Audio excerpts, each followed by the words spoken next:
Hey teman-teman, ketemu lagi di Bob Merdeka Channel.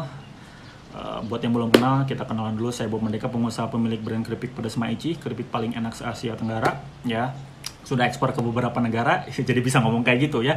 Kemudian juga seorang praktisi di bisnis MLM. Alhamdulillah sekarang sudah di peringkat Bronze Lion, sudah peringkat kehormatan. Artinya saya punya kapabilitas dan punya cukup pengalaman untuk berbicara hal ini. Kita bakal bahas tentang 7 kebiasaan sukses atau 7 kebiasaan core, 7 kebiasaan orang-orang inti. Nah, banyak yang memahami bahwa bisnis ini itu bisnis yang instan. Enggak, ini harus bisnis yang dibangun long term sebenarnya, perjalanan panjang. Makanya harus ada habit-habit yang dibangun. Nah, 7 kebiasaan ini sebenarnya teman-teman bisa lihat di sebuah panduan namanya parameter bisnis One Vision ya. Ini ada di parameter bisnis One Vision, Anda bisa lihat di Stokis atau tanyakan ke mentor-mentornya ya, kapannya masing-masing pengen beli ini gitu ya. Nah, ini ada di dalamnya ada panduan-panduannya menjadi core producer. Ya, core producer itu ini intinya ya, dari semua peringkat parameter bisnis One Vision itu sebenarnya kuncinya di core producer.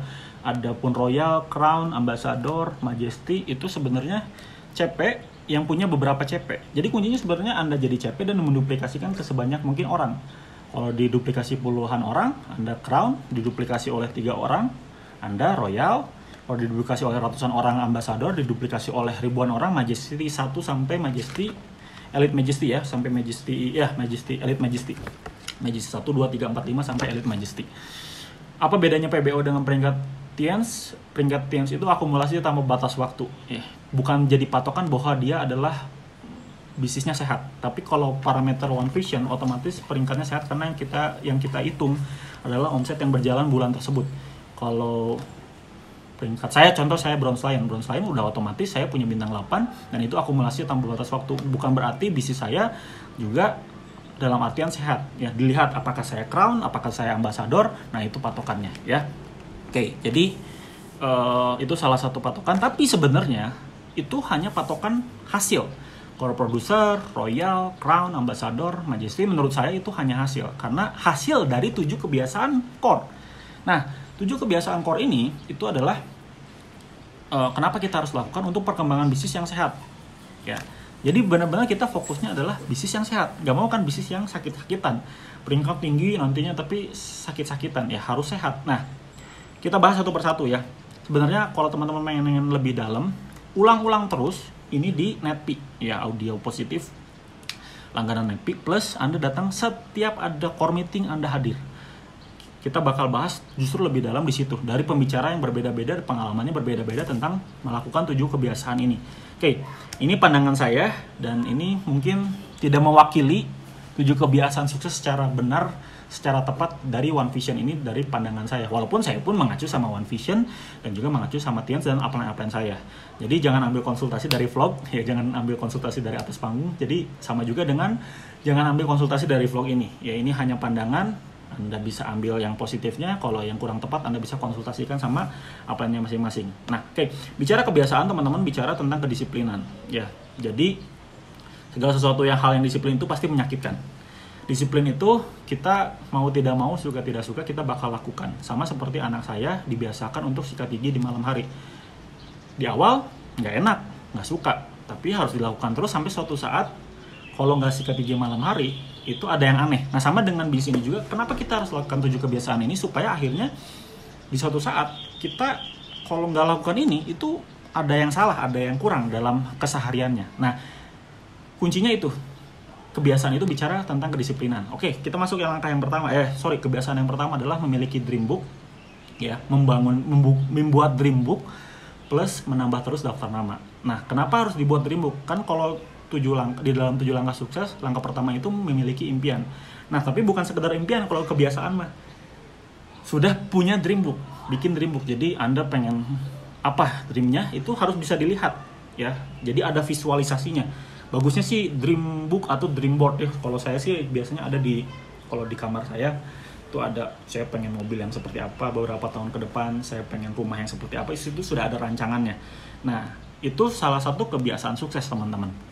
Nah, jadi kayaknya ini mah kayak main clipping ya, kayak anak kecil. Tapi ini percaya sama saya, ini terbukti berhasil, karena saya juga punya Dreambook jauh-jauh hari dan sudah beberapa tercapai gara-gara saya bikin gambarnya, visualnya. Cari yang emosional ya, terlibat secara emosional. Jadi Anda bisa menangis, bisa marah-marah, bahkan Anda bisa tertawa bahkan dari Anda melihat gambar tersebut yang membuat Anda bergerak lebih gitu. Ya, ini bicara punya Dreambook. Kemudian ada SMART, ya, specific, measurable, attainable, dan timetable. Lebih dalam sebenarnya Anda datang ke NDT atau beli starter pack ya. Apa tuh, tanyakan sama apa yang Anda. Pokoknya impian itu harus SMART, harus spesifik, harus measurable, attainable, reasonable, dan timetable ya. Ada 5 berarti ya. Oke. Itu memiliki Dreambook. Nah, terus tambah terus daftar nama. Ini juga kebiasaan. Jadi kalau Anda merasa daftar nama Anda sedikit, ya Anda bakal tambah terus. Tambahnya banyak ya metodenya. Anda bisa lewat online, bisa lewat offline, kenalan dengan orang-orang baru. Anda ditolak sama orang, Anda minta referensi. Banyak sekali yang Anda bisa lakukan. Tapi sebelum Anda menambah daftar nama, sebenarnya adalah selesaikan dulu daftar nama Anda di langkah di langkah ketiga di 7 langkah sukses. Anda harus bikin daftar nama secara tertulis. Kalau belum dilakukan, dilakukan dulu. Tapi ini buat orang-orang yang menjadi orang inti, walaupun daftar namanya sudah berkurang. Kalau Anda benar-benar orang inti, Anda misalkan Anda bikin 100 daftar nama, 3 bulan aja itu udah habis, 2 bulan aja udah habis di presentasi semua. Kalau Anda benar-benar orang yang melakukan secara benar ya, Anda benar-benar on target, itu pasti 100 daftar nama hilang. Berarti kalau Anda teruskan selama 1 tahun, daftar nama Anda 500 pun, itu pasti habis. Nah, bagaimana caranya supaya di sini tetap berjalan? Anda bakal terus menambah daftar nama prospek baru. Banyak metodenya, ada online, ada offline. Nanti saya bakal bagikan juga mungkin di vlog lain tentang prospecting, tentang berkenalan dengan orang baru, baik online ataupun offline. Nanti saya bakal bagikan. Bukan waktunya di sini, cuman intinya kebiasaan pertama adalah Anda punya Dreambook plus menambah terus daftar nama. Dan bis ini tidak terbatas teman-teman. Kalau Anda punya impian yang kuat, kalau Anda punya impian yang besar, Anda bakal prospecting. Karena menurut saya modal pertama itu memang niat atau impian ya. Modal kedua adalah usaha atau action. Tapi kita tidak akan bisa action atau usaha kalau kita nggak punya modal yang ketiga, yaitu apa? Name list atau daftar nama. Kalau daftar nama Anda sedikit, Anda mau presentasi ke siapa? Anda mau nawarin ke siapa? Anda punya impian besar tapi Anda nggak punya daftar nama. Menurut saya terus mau ngerjain apa gitu? Ya udah mimpi doang gitu, nggak ada actionnya. Nah, action itu harus ada daftar nama ya. Makanya menurut saya daftar nama itu penting sekali ya. Makanya Anda harus selesaikan daftar nama yang pertama, selesaikan dulu yang baru mulai. Anda harus selesaikan dulu daftar namanya tertulis. Kemudian kalau Anda sudah mulai bergerak, tanya relasi ke prospek Anda ya. Kalau Anda ditolak 100 kali, Anda minta referensi ke 100 orang yang berbeda tersebut, masing-masing ngasih 3 aja, atau lebih bagus dapat 10 referensi, Anda punya 1000 daftar nama baru. Anda punya 300 daftar nama baru dari 3 orang yang direferensikan dari 100 penolakan. Makanya sebenarnya di sini tuh nggak ada habisnya kalau Anda benar-benar terus tambah daftar nama dari apapun caranya. Gali relasi, teknik prospecting, orang yang nolak kita tanyain siapa aja yang bisa ditawarin. Jadi Anda sudah mental baja. Ditolak aja minta siapa yang kira-kira bakal nolak gue lagi, gue cobain lah gitu. Karena gue punya targetnya presentasi lebih banyak lagi. Dan kan ya, kalau positif mah kayak gitu. Nah, tapi kalau negatif mah ditolak 1 kali aja udahan. Padahal daftar namanya masih ada ribuan ya. Jadi ya ini kebiasaan. Makanya kebiasaan sukses Anda harus memiliki Dreambook dan tambah terus daftar nama. Oke, yang kedua, Anda presentasi tapi on target, presentasinya minimal 15 orang per bulan atau silver planner ya. Kalau 3 bulan berturut-turut Anda dapat pin yang bernama pin silver planner. Tapi sebenarnya tujuannya bukan dapat pins ya. Tujuannya adalah Anda presentasi terus. Anda cek ke grup Anda, kalau Anda yang sudah mulai punya jaringan, orang-orang yang tidak semangat, yang tidak aktif, cek presentasinya jumlahnya berapa per bulan. Kalau sudah kurang dari 15, pasti masalahnya di situ. Masalahnya memang sudah tidak 15. Kalau Anda presentasinya rutin 15 kali per bulan, setiap bulannya pasti ada omsetnya, pasti ada semangat, pasti ada harapan ya. Dan tiap profesi itu ada kerjaannya. Petinju ya bertinju, pelukis yang melukis ya. TNs, networker itu presentasi teman-teman. Dan kenapa sih harus 15? Karena ini statistik yang kita sudah dapatkan 20 tahun TNs ada di Indonesia. Memang orang yang bergabung langsung itu 10%. Ada 10% lagi yang menolak, ada lagi 80% karena follow up. Nah, minimal 10% yang bergabung dari 15 orang yang kita presentasi setiap bulan, minimal ada 1 orang yang join. Tapi kalau Anda kurang dari 15, ya nggak ada 1 orang pun yang join. Karena ya statistiknya kecil, minim gitu. Makanya sebisa mungkin 15. Lebih bagus lagi sebenarnya 30 kali per bulan, 30 orang berbeda per bulan. Tapi untuk mengawali di awal dan untuk membangun kebiasaan 15 aja cukup ya. Dan teman-teman kenapa sih harus presentasi? Karena ini nafasnya di bisnis ini. Kalau Anda nggak presentasi, Anda sudah tidak bernafas alias sudah mati di bisnis ini ya. Dan teman-teman nggak perlu khawatir, Pak, tapi kan presentasi itu pusing gitu. Oh, kalau harus ketemu, bahkan sekarang bisa online ya, bisa lewat video call, lewat Zoom, lewat Instagram, macam-macam lah. Dan orang mungkin bilang, Pak Bob kan bagus presentasinya, pasti oke lah. Enggak, bagus pun karena terbiasa. Biasa ya karena sering. Sering karena bisa, dan bisa itu karena melakukan terus. Ya, Allah bisa karena biasa. Jadi lakukan terus aja. Pasti teman-teman juga bisa lah presentasi ya. Dan ini kebiasaan sukses, Anda harus paksakan 15 kali sebulan. Dan miliki kebiasaan kejar jumlahnya. Ya, bukan kejar hasilnya. Kejar jumlahnya, karena bisnis ini tuh sederhana. Tugas kita itu di presentasi itu memberikan informasi, bukan meyakinkan orang. Kita nggak punya kekuatan untuk meyakinkan orang. Yang meyakinkan orang itu adalah perenungan dia sendiri. Jadi tugas kita mah cuma presentasi, tugas kita tuh cuma memberikan informasi. Bicara dia join atau enggak itu sudah ranahnya Allah ya. Allah yang membolak-balikan hati. Nah, kita cuma jadi jalan untuk masalah finansial mereka, masalah kesehatan mereka. Soal mereka join atau enggak ya udah pilihan mereka, dan itu kita nggak bisa kesana sebenarnya ya.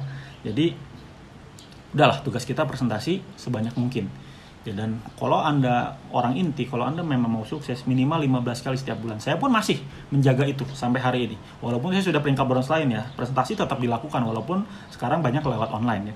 Oke, yang ketiga, kebiasaan yang ketiga adalah melayani pelanggan. Kenapa kita harus melayani pelanggan? Karena ini yang pertama untuk biaya operasional, kemudian pemasukan tetap bulanan, fixed income. Kalau Anda sudah punya 10-20 pelanggan seperti saya yang belanja 1 juta per bulan, saya punya omset tuh bisa 10-20 juta per bulan dari pelanggan doang. Artinya saya punya income kurang lebih itu 3-5 juta, kurang lebih 3-4 juta, 5 juta dari pelanggan doang, teman-teman. Dan itu kan berarti bisnis ini tuh fixed income. Bisnisnya emang nggak pasti lah. Yang pasti-pasti aja kan banyak dibilang gitu ya ke bisnis MLM. Padahal sebenarnya bisa pasti kalau Anda punya pelanggan. Dan ini juga mengasah keterampilan Anda dalam berkomunikasi. Kalau Anda punya pelanggan tuh, kita bisa tahu keluhan-keluhan produk. Apalagi kalau Anda ada anak-anak muda, Anda punya pelanggannya misalkan ibu-ibu, bapak-bapak gitu. Anda bakal melatih skill komunikasi Anda. Jadi Anda punya jaringan nanti ke depannya tuh kalau ada orang yang lebih senior, Anda bisa berlatih dari pelanggan Anda. Karena biasanya pelanggan produk tuh biasanya umur 30-40 tahun ke atas ya, karena yang mereka butuh produknya. Nah, biasanya, tapi bisa juga banyak anak-anak muda yang misalkan beli peninggi badan, beli masker, beli spirulina buat dimaskerin, Vitaline. Ya banyak juga pelanggan anak muda, tapi dalam pengalaman saya banyaknya memang orang-orang yang lebih senior. Nah, gimana caranya supaya Anda punya pelanggan? Gampang, pakai produknya ya, rutin konsumsi, dan nanti juga dengan terbiasa ngobrol-ngobrol sama teman-teman Anda, itu apa? Biasanya begitu ya. Mereka mulai beli nih, ketika beli sekali, nah Anda hubungi mereka, bina hubungan dari pembeli jadi pelanggan. Terus bina terus ya. Beli nanti jadi pelanggan lama-lama. Jadi kuncinya adalah konsumsi di mana saja, kapan saja, dengan siapa saja Anda pakai produknya di depan mereka. Bawa dan kunjungi ya. Ketemu teman Anda. Kalau misalkan sekarang nggak bisa karena pandemi, stay at home ya, Anda lagi video call, Anda minum produk. Minum spirulina depan mereka, minum Mooncore depan mereka, minum zinc depan mereka. Gampang kok. Jadi kuncinya anytime, anywhere, anything, anywhere ya. Anda menjadi magnet omset, menjadi magnet pelanggan dengan Anda pakai produknya setiap hari, setiap kali. Oke, itu kebiasaan yang ketiga. Kebiasaan yang keempat adalah baca buku positif ya, minimal 15 menit per hari ya. Nggak perlu sampai 1 jam, 2 jam, 3 jam, nggak perlu lah. 15 menit per hari, karena yang kita bilang kan tadi kebiasaan ya, kita membangun kebiasaannya terlebih dahulu. Seperti yang seperti mentor-mentor Anda mungkin bilang ya, buku yang pertama teman-teman harus miliki yang ini ya, yang 2 ini ya, dari Carnegie sama David J. Schwartz, berpikir dari jauh besar, dan How to Influence and Influence People, bagaimana bagaimana mencari kawan dan mempengaruhi orang lain. Saya punyanya bahasa Inggris soalnya ya. Kemudian itu buku pertama ya, selesaikan segera mungkin. 1 bulan 2 bulan pertama kalau 15 menitnya 15 menit Anda lakukan tiap hari, sebenarnya 2 buku ini beres ya. Anda bisa melangkah ke buku-buku lainnya. Teman-teman perhatikan leader-leader yang lebih tinggi gitu ya, sebenarnya mereka kenapa akhirnya bisnisnya besar-besar, karena mereka pembaca buku yang luar biasa ya. Bukunya tuh nggak beres di sini doang, udah mulai banyak sekali. Beberapa leader saya seperti Pak Fung Yung, Pak Handri itu sudah sampai ratusan buku beliau tamatkan. Makanya nggak aneh bisnisnya besar sekali. Kenapa baca buku positif ini penting? Karena ini menambah wawasan, cara bicara Anda, gaya bicara Anda, pikiran Anda, emosi Anda. Dan itu yang membuat Anda punya skill follow up yang mumpuni, punya skill yang bagus membangun jaringan. Jadi nggak sekedar itu aja gitu, levelnya tuh nggak di situ-situ aja, tapi meningkat karena baca buku positif. Makanya udahlah, percaya penuh 7 kebiasaan ini memang Anda harus lakukan. Kalau Anda lakukan secara rutin, secara maksimal, bisnis Anda bakal besar dari waktu ke waktu. Nggak kerasa bakal besar aja ya. Kayak yang apa sih baca buku, apalagi buat Anda yang malas baca buku ya. Saya paham orang-orang yang terutama orang-orang sanguin, baru baca buku sedikit udah tidur duluan. Anda harus paksakan. Namanya juga yang tadi saya bilang, bicara kedisiplinan. Mungkin sakit ya, tetapi harus dipaksakan supaya Anda segera sukses di bisnis ini. Oke, yang kelima, kebiasaan yang kelima, dengarkan CD audio Netpi per hari. 1 aja setiap hari. Mau yang manapun, mau diulang-ulang, mau yang Netpi umum, mau yang Netpi distributor. Karena ini menurut saya pembelajaran yang murah. Anda bakal mendapatkan semangat setiap hari ya. Karena sebenarnya kalau bisa pertemuan setiap hari sih, sebenarnya pertemuan setiap hari, yang sayangnya kan nggak bisa. Nah, Netpi ini adalah menghadirkan pertemuan ke rumah Anda, ke mobil Anda, ke ruang tamu Anda, ke ruang makan Anda setiap hari. Karena kan Netpi kan itu kan adalah rekaman dari pertemuan yang umum atau pertemuan yang bagus di luar kota, atau dari pembicara-pembicara yang memang sudah sukses, director, diamond, gold lion dan sebagainya. Nah, kan yang tadi saya bilang pertemuan itu nggak bisa setiap hari, makanya kita bikin audio Netpi supaya pertemuan itu bisa dihadirkan ke ruangan Anda setiap hari, karena tinggal ulang-ulang. Nah, masalahnya kalau Anda tidak memanfaatkan alat buntu Netpi ini, ya semangat Anda bakal luntur, dan semangat Anda itu cuma seminggu sekali, karena Anda menunggu pertemuan tuh minggu depan. Nanti seminggu ke depan lagi, ya loyo lagi semangatnya nanti ketika ada pertemuan minggu depan lagi. Ya harusnya kan pas semangat setiap hari supaya Anda semangat memprospek, semangat membangun jaringan, semangat menjual, semangat untuk menduplikasikan hal-hal positif di bisnis ini kepada jaringan Anda. Anda punya semangat yang konsisten, yang konstan.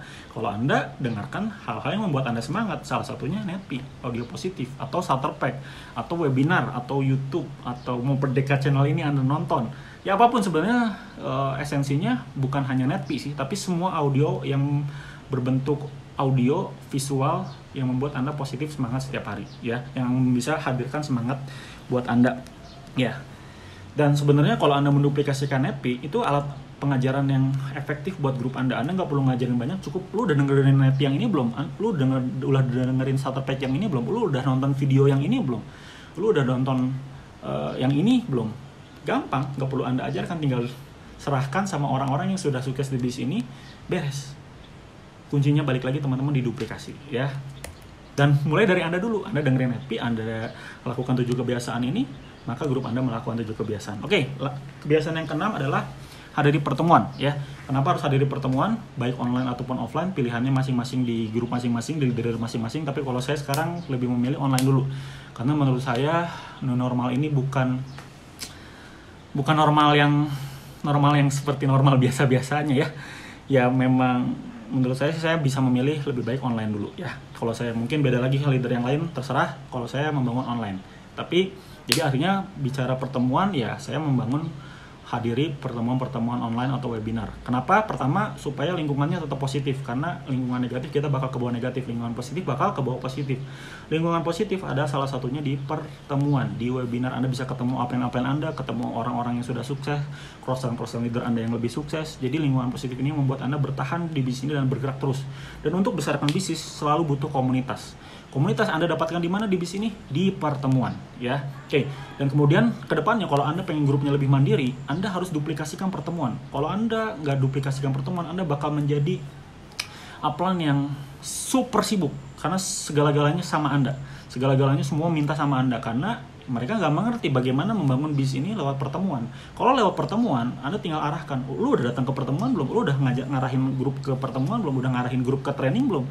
Udah ngarahin prospeknya ke OP belum? Ke OP online ataupun OP offline, ya.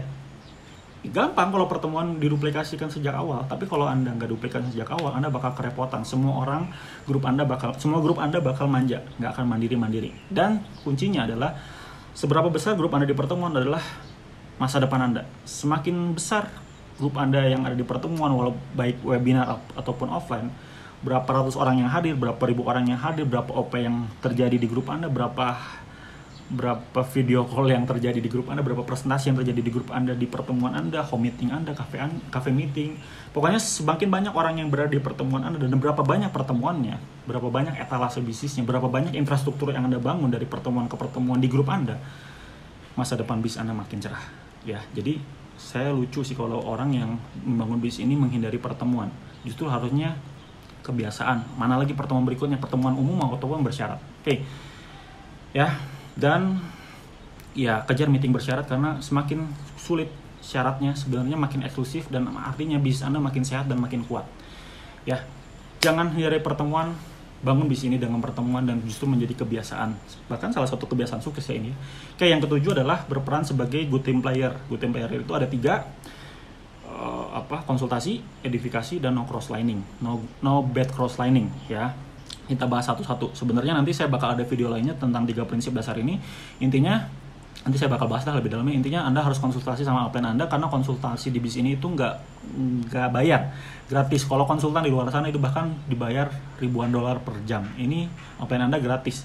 Jadi manfaatkan maksimal, jangan kebalik ya. Kejarlah upline Anda, bukan dikejar gitu ya. Jadi seolah-olah konsultasi itu kayak kayak mengerikan, padahal ya enggak lah sebenarnya. Banyak sekali insight-insight yang bisa kita dapatkan dari konsultasi. Kemudian kedua adalah no cross lining. Jangan bahas bisnis ini sama garis di luar upline Anda, jadi di luar garis ke atas ya. Jadi fokuslah sama garis bawah Anda, downline Anda, dan upline Anda. Di luar itu Anda jangan pedulikan. Anda jangan bahas bonus, jangan bahas omset, bahas strategi, bahas apapun. Jangan ya. Kalau berteman ya harus ya berteman, membangun bareng-bareng, membangun pertemuan, saling menjaga semangat, menjaga etika, ya haruslah. Kalau enggak, komunitas ini nggak akan besar. Tapi bicara hal-hal yang sensitif seperti bonus, strategi, omset dan sebagainya, jangan bahas sama crossline Anda, bahaslah sama upline Anda doang ya. Jadi jangan aneh-aneh lah ya. Pokoknya banyak sekali orang yang berguguran gara-gara crosslining ya, gara-gara di luar jalur. Oke. Yang berikutnya adalah edifikasi. Edifikasi itu apa? Bahasa sederhananya adalah mempromosikan dengan tulus apa yang kita rasakan tentang Tiens, ya, tentang tentang produknya, tentang bisnisnya, tentang organisasinya, tentang segala macam. Tapi terutama edifikasi itu adalah tentang upline Anda, tentang mentor Anda. Walaupun mentor Anda lebih muda, lebih nggak berpengalaman, lebih kurang dari Anda lah pokoknya, Anda tetap harus edifikasi. Dan edifikasi itu bukan sesuatu hal yang membastis. Misalkan seperti saya mengedifikasi upline saya nggak pernah mengedifikasikan hartanya beliau, pencapaiannya beliau, atau prestasinya beliau, karena orang tidak peduli itu. Tapi yang saya edifikasi, yang saya promosikan dengan tools, apa yang saya rasakan dari seorang Pak Andri Wiguna itu adalah beliau peduli, beliau adalah orang yang enak diajak ngobrol, beliau adalah konsultan yang baik sekali, beliau memberikan banyak solusi dari masalah-masalah hidup saya, terutama di bisnis dan bisnis Maichi bahkan seringkali. Dan itu yang saya ceritakan sama prospek-prospek saya dan sama grup-grup saya. Dan memang itu yang benar saya rasakan. Dan memang beliau hartanya pun banyak, ya asetnya juga banyak. Tapi bukan itu yang saya ceritakan, karena orang tidak peduli apa yang kita raih. Ini pandangan saya ya. Tapi yang mereka pedulikan adalah seberapa pedulikah calon mentornya, seberapa pedulikah upline-upline-nya, calon upline-upline-nya untuk mereka, untuk kehidupan mereka. Dan saya pribadi sih mendapatkan banyak hal dari apa yang saya jalan 6 tahun bisnis Tiens ini. Alhamdulillah saya beruntung, saya punya upline seperti Andri Wiguna, Pak Fung Yung, dan sampai ke atas-atas ya, sampai Pak Rudi Amnur, Pak Luis Tandean, Pak Gusri Laksono. Tapi yang paling kerasa banget adalah Pak Andri Wiguna dan Pak Fung Yung, karena itu upline sponsor yang paling dekat, terutama Pak Andri Wiguna ya. Dan kalau Anda sudah meremehkan konsultasi, menjelekkan upline, bertengkar dengan upline, itu sama saja Anda sudah tidak edifikasi di bisnis ini. Jadi sangat berbahaya. Jangan pernah edifikasi kebalik, bahkan edifikasi prospek Anda. Misalkan Anda mempertemukan sama upline Anda itu misalkan siapa orang yang berpengaruh di kota Anda gitu, terus diedifikasi, nah Pak ini orang bagus nih, Anda bilang gitu ke upline Anda. Bukan harusnya kebalik, Anda bilang, Pak nih ke orang yang berpengaruh tersebut, Pak saya membangun bisnis ini, saya yakin bisnis ini bakal besar karena saya bermitra dengan orang yang menurut saya kepeduliannya sama saya dan sama banyak orang itu luar biasa. Nah Bapak mungkin cocok dengan Pak Handri misalkan contohnya ya, upline saya Pak Handri, karena saya lihat Bapak punya profil yang sama seperti Pak Handri. Nah promosikannya Pak Handrinya, bukan prospeknya, walaupun itu wali kota, walaupun itu gubernur, walaupun itu presiden sekalipun, Anda edifikasi upline Anda ya, karena itulah cara bisnis ini. Edifikasi habis-habisan upline Anda, walaupun prospek Anda mungkin profilnya secara finansial, secara tingkat pengaruh, secara politik mungkin lebih hebat dari upline Anda. Tapi bagaimanapun upline Anda lebih penting di bisnis ini ya. Untuk membangun bisnis ini lebih penting ketimbang prospek Anda, walaupun prospek Anda adalah orang hebat sekalipun di bidangnya ya. Jadi itu aja mungkin yang bisa saya bagikan tentang 7 kebiasaan sukses di bisnis ini, 7 kebiasaan core. Anda bisa datang lebih banyak ke core meeting untuk membahas ini lebih dalam, dan beli netpin-netpinnya yang membahas tentang 7 kebiasaan. Ini pandangan saya, balik lagi, jangan konsultasi dari atas panggung, jangan konsultasi dari ambil dari vlog ini. Ini pandangan saya tentang 7 kebiasaan saya selama saya membangun bisnis ini 6 tahun. Itu pandangan-pandangan saya, dan menurut saya 7 kebiasaan ini mutlak harus Anda lakukan. Ya, mutlak Anda harus lakukan dan duplikasikan ke grup. Kalau enggak, celaka bisnis Anda ya.